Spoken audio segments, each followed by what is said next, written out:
You're welcome back from the break. Thank you so much for staying with me. So the regional forces battling government troops in Ethiopia's war-hit Tigray pledged to drive out enemies from the region, suggesting that fighting will continue despite a unilateral ceasefire declaration by the federal administration in Addis Ababa.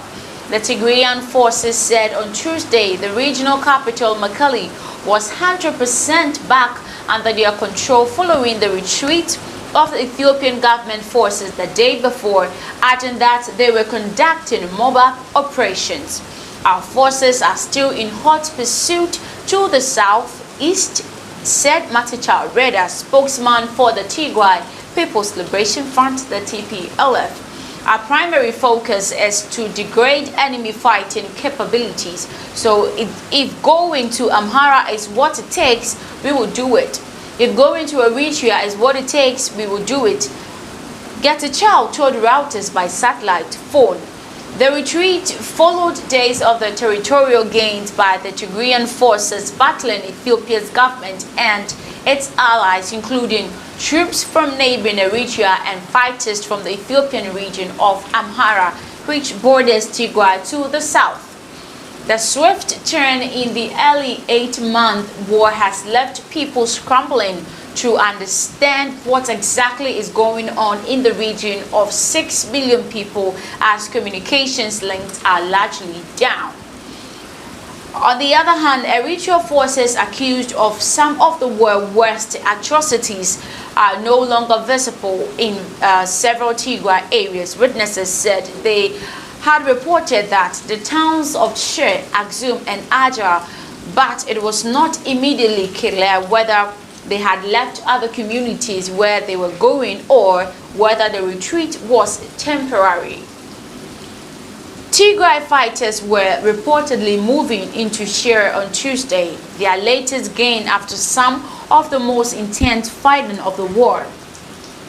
They were now in control of much of the region after a major counter-offensive with mass popular support. International Crisis Group analyst William Davison said in a statement. Ethiopian Prime Minister Abiy Ahmed ordered a ground and air military operation in Tigray in early November 2020, accusing the TPLF, the region's ruling party, of orchestrating attacks on federal army camps. The TPLF, which dominated national politics for decades until Abiy came to power in 2018, said federal forces and its longtime foe Eritrea launched a coordinated attack against it.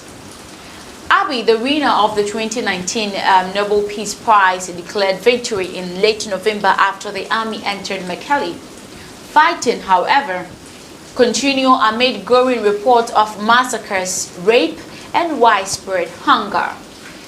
And on Monday, nearly 8 months after the start of the conflict, the federal government's military operation suffered a serious blow when rebel troops entered Mekelle, prompting celebration in the streets as federal soldiers and members of Abiy's appointed interim regional government fled.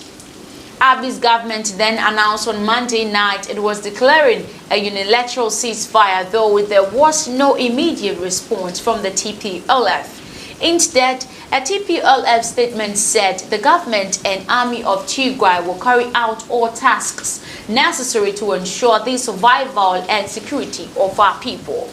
In addition, the government of Tigray calls upon our people and army of Tigray to intensify their struggling until our enemies completely leave Tigray. Now let's look at the big question in all this. Al Jazeera's Malcolm Webb, reporting from Nairobi, the capital of neighboring Kenya, said there are big questions about what is going on now across the whole of Tigray. Ceasefire announcement meant for actors in the conflict such as the Eritrean troops and Amhara militias, and noted that the TPLF has not yet acknowledged government's declaration. It is not clear at all if we are actually any closer to having any peace and stability across the region at all, Webb stated. Martin Plaut, the Horn of Africa researcher told Al Jazeera that the federal government's declaration in some way is laughable. The Ethiopian government cannot have a unilateral ceasefire. What they need to do is open talks with the Tigrayans. They are the people they are fighting, and those talks need to also involve Eritreans who have been directly involved in the war against from the beginning. The Ethiopian government cannot have a unilateral. The Ethiopian government cannot have a unilateral ceasefire. What it needs to do is open talks with the Tigrayans. They are the people they are fighting, and those talks need to also involve the Eritreans who have been directly involved in this war right from the beginning. He said, you have to sit down and negotiate. When you negotiate, then the guns can fall silent and you can find the terms of an agreement.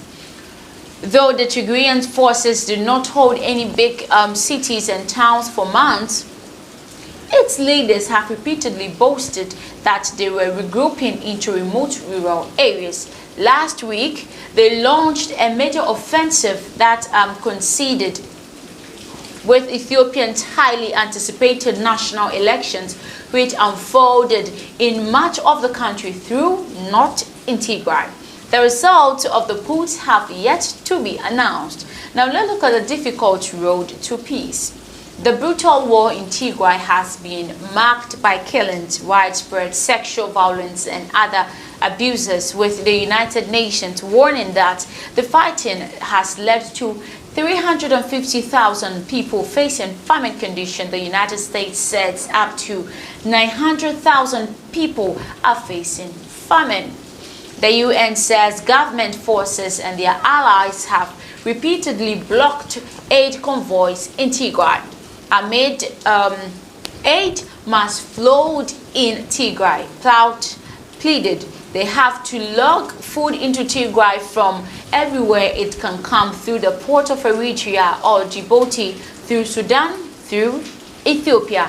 In announcing its ceasefire, the federal government said it would last until the end of the current farming season and was intended to facilitate agricultural production and aid distribution while allowing rebel fighters to return to a peaceful road. UN Secretary General Antonio Guterres said on Monday he had spoken with Abiy and was hopeful that an effective cessation of hostilities will take place. He called recent events in Tigray extremely worrisome, saying they demonstrate once again there is no military solution to the crisis. Britain, the US, and Ireland have called for an emergency UN Security Council public meeting, which could happen on Friday, diplomatic source said. The Security Council has failed to hold a public session on Tigray since the war erupted, with many African countries, China, Russia, and other nations deeming to the crisis an internal Ethiopian affairs. Samuel Getachew, a freelance journalist based in Addis Ababa, said the pressure for some kind of ceasefire because of the conflict's regional implications. It is a regional conflict. The Eritreans are involved in the north. Some Ethiopians are heading to Sudan, so it's no longer an Ethiopian issue, Getachew told Al Jazeera. Ethiopia is a very powerful nation within the region. What happens in Ethiopia, especially on a large scale, will have an impact on other countries. Colonel Vasi, an analyst with the risk consultancy in Eritrea group, said the involvement of Eritrean and Amhara forces will complicate a blanket application of a temporary ceasefire, which so far appears to be mostly unilateral move by the federal government. Should discussion on a possible political settlement actually go ahead, they are likely to be difficult and protracted, Vasi concluded. Thank you so much for watching today's editorial. My name is Sandra Asante. I'll see you some other time. Be blessed.